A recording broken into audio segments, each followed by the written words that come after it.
नमस्कार साथियों। आज एक महत्वपूर्ण विषय के साथ मैं वापस आया हूँ। और ये जो महत्वपूर्ण विषय है वो ये है कि जिस तरीके से नेपाल में राजनीतिक गतिविधियाँ और राजनीतिक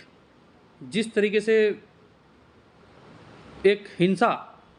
देखने को मिल रही है, ये राजनीतिक हिंसा क्या कहलाती है और ये राजनीतिक हिंसा क्या संदेश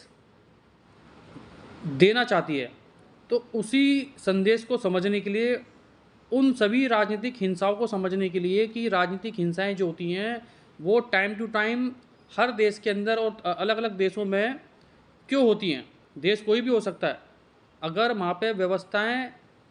ठीक प्रकार से नीतियों के तहत ठीक प्रकार से अपना काम नहीं करती हैं और जनता से किए गए वायदे पूरे नहीं करती है, तो उसके बाद जनता किस तरीके से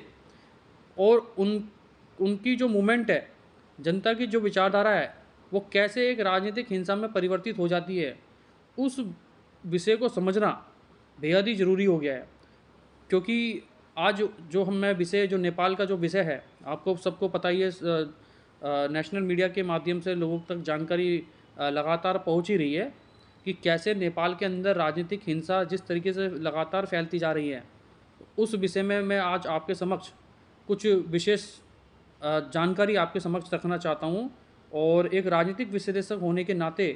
और उनका कर्तव्य बनता है, राजनीतिक विश्लेषक का कर्तव्य बनता है कि जो भी देश प्रदेश में जो भी राजनीतिक गतिविधियाँ होती हैं उसके विषय में लोगों को सचेत करना, उसके विषय में लोगों को जानकारी देना और तरह तरह की जो व्याख्या करना और आने वाले भविष्य में क्या क्या चीज़ें राजनीति के अंदर परिवर्तन होने वाला है और किस तरीके से आपके जीवन को और हर मनुष्य के जीवन को, हर नागरिक के जीवन को किस तरीके से प्रभावित करने का जो काम है वो राजनीतिक व्यवस्थाओं के माध्यम से आने वाले समय में किस प्रकार से होगा, वो सारी जानकारी आप सभी लोगों के समक्ष लेके आया हूँ। साथियों, नेपाल के विषय में जैसा कि आपको पता है कि नेपाल में जिस तरीके से राजनीतिक हिंसा लगातार बढ़ती जा रही है, क्या आपको जानकारी है कि जैसे राजनीतिक हिंसा लगातार उन देशों में बढ़ती जा रही है, जैसे पहले श्रीलंका में हुई, फिर बांग्लादेश में हुई, फिर आज नेपाल के अंदर ये सारी जो राजनीतिक हिंसा है वो देखने को मिल रही है। मैं राजनीतिक हिंसा क्यों कह रहा हूँ? क्योंकि ये जितने भी सरकार से रिलेटेड जो भी विषय होते हैं और जब जनता अगर उग्र हो जाती है, उग्रवादी विचारधारा में परिवर्तित हो जाती है जनता की विचारधारा, जो पहले कभी लोकतांत्रिक विचारधारा के समक्ष काम किया करती थी, जो शांतिपूर्वक तरीके से अपनी बात को सरकार तक पहुंचाने का काम कार्य करती थी। लेकिन आज ऐसा क्या हुआ कि नेपाल की जनता जिस तरीके से सरकार के लोगों पर ही हमला कर रही है और उनसे सवाल कर रही है कि आपने हमारे देश के लोगों के लिए क्या किया, और जिस तरीके से व्यवस्थाएं नेपाल के अंदर लगातार बिगड़ती जा रही थी, आज जब जनता का जब उनका जो भी दुख है, वो जिस तरीके से दुख अपना जायज़ कर रहे हैं, जिस तरीके से दुख वो प्रेजेंट कर रहे हैं सरकार के समक्ष, तो सरकार की जो गंभीरता है, जो सरकार को जब पहले गंभीर होना चाहिए था, उसके बाद वो गंभीर सरकार नहीं दिखी जनता को लेकर। और जैसा कि सोशल मीडिया पे सवाल आया है कि जो सोशल मीडिया ऐप्स था वो सारा मतलब एप्लीकेशंस वगैरह सॉफ्टवेयर जो भी थे एप्लीकेशन, सोशल मीडिया के जो एप्लीकेशन होते हैं वो नेपाल से बैन कर दिए गए थे। लेकिन आपको पता है कि बैन जो किए थे वो क्यों किए थे? क्योंकि कहीं न कहीं जो नेपाल की जो जनता है, वो नेपाल की जो तानाशाही सरकार जिस तरीके से काम कर रही थी, नेपाल की जनता के विरोध में काम कर रही थी, जनता का शोषण जिस तरीके से नेपाल की सरकार कर रही थी, तो उसके उनका जो प्रदर्शन है, वो सोशल मीडिया पे ना दिखे और सरकार के खिलाफ कोई गलत संदेश ना फैले। तो इसलिए जब सरकार ने देखा कि लगातार सोशल मीडिया पे नेपाल की सरकार ट्रोल हो रही है, उन पे सवाल उठाए जा रहे हैं और नेपाल की जनता ये सवाल कर रही है कि लगातार नेताओं के बच्चों का भविष्य सुधर रहा है, नेताओं के बच्चे राजनीति में आते जा रहे हैं और वो दिन रात जो है तरक्की करते जा रहे हैं। लेकिन हमारे जो बच्चे हैं, जो नेपाल की जो जनता, जिस जनता ने लोकतांत्रिक रूप से एक सरकार को जो है सत्ता में बिठाया है और ये सोच के बिठाया था कि नेपाल की सरकार हमारे बच्चों का भविष्य सुधारेगी, हमारा भविष्य सुधारेगी और नेपाल को नई नई ऊंचाइयों तक पहुंचाने का काम करेगी। लेकिन जब नेपाल की जनता ने देखा कि हमारे बच्चों का शोषण हो रहा है, हमारी देश की जनता का शोषण हो रहा है और लगातार जो नेताओं के जो बच्चे हैं, जो उनकी कंपनियां हैं, वो लगातार वो दिन रात जो है तरक्की करते जा रहे हैं, चाहे वो राजनीतिक फील्ड हो, चाहे वो कोई भी फील्ड हो। नेताओं के बच्चे आगे बढ़ते जा रहे हैं, नेताओं की ज़िंदगी लगातार बढ़ती जा रही है, नेताओं की ज़िंदगी लगातार सुधरती जा रही है। लेकिन जिस जनता ने उनको चुना,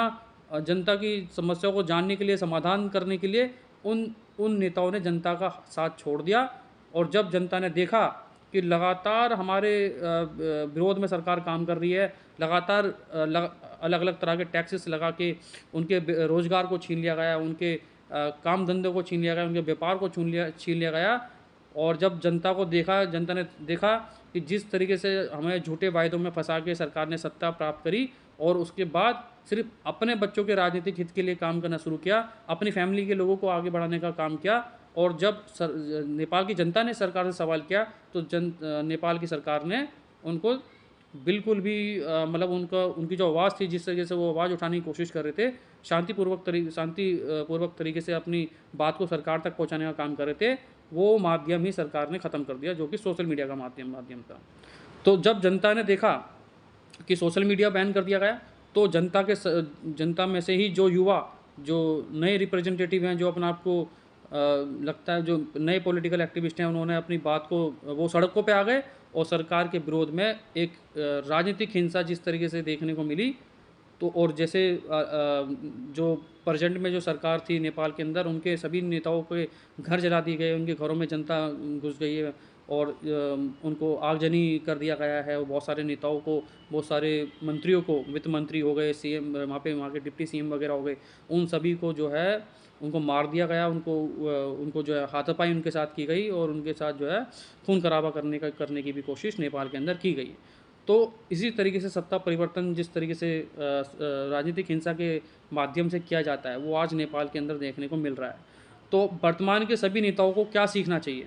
वर्तमान के सभी नेताओं को ये सीखना चाहिए कि जब हम जनता से कोई भी वायदा करने की बात करते हैं, उन वायदों को पूरा किया जाए, और जनता के जो समस्या है उनका समाधान किया जाए। चाहे वो बेरोजगारी की समस्या हैं, चाहे वो शिक्षा की समस्याएं हैं, चाहे वो अलग अलग टैक्सेशन लगा के जनता को जिस तरीके से लूटने का काम किया जाता है सरकार के माध्यम से, वो सरकार को सोचना चाहिए कि जनता पे इतना भार ना आए। चाहे वो महंगाई की मार हो, चाहे वो अलग अलग तरीके से, जिस तरीके से सरकार अपने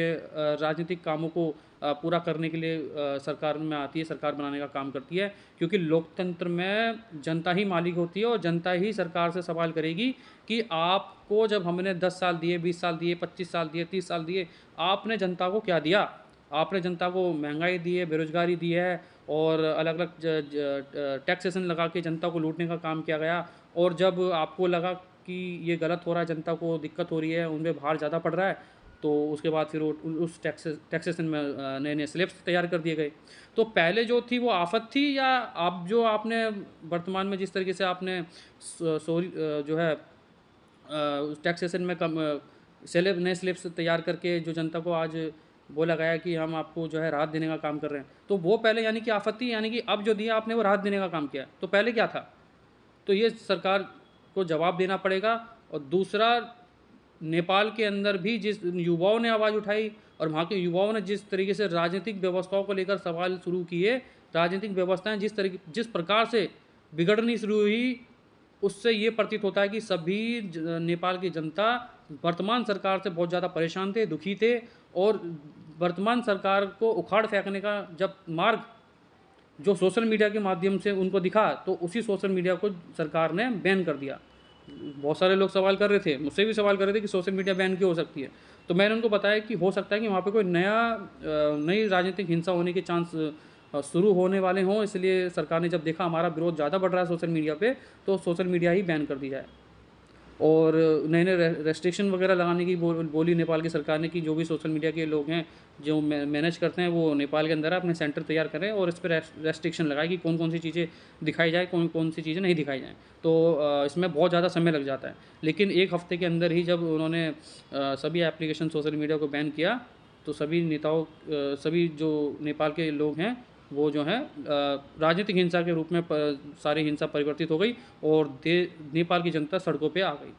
तो ये सारी स्थितियां तब पैदा होती है जब सरकारें जनता के विरोध में काम करती है, जनता का शोषण करती है। जो जनता को बाद में पता लगता है कि धर्म के नाम पे, जाति के नाम पे हमें लूटा गया, हमें बर्बाद किया गया, हमारी मानसिक स्थिति को ख़राब कर दिया गया, हमारे शारीरिक स्थिति को ख़राब कर दिया गया, हमारे बच्चों का भविष्य ख़राब कर दिया गया और यहाँ तक कि हमारे जीवन को भी नष्ट करने का जो काम है वो सरकारों ने किया। तो सरकारों को ये बात समझनी पड़ेगी, आने वाले समय में जो नए राजनीतिक विश्लेषक हैं, नए-नए राजनीतिक जो जो राजनीतिक व्यवस्थाओं को समझने का प्रयास करते हैं, जो राजनीतिक चिंतक हैं, उन सभी लोगों को समझने की आवश्यकता है कि अगर वर्तमान में सरकार ने जनता के हित में काम ना करके अपने बच्चों के बारे में सोचा, अपने फैमिली के बारे में सोचा, अपने लोगों के बारे में सोचा और उनको राजनीति में आगे बढ़ाने का काम किया, उनको उनकी दिन रात राजनीति में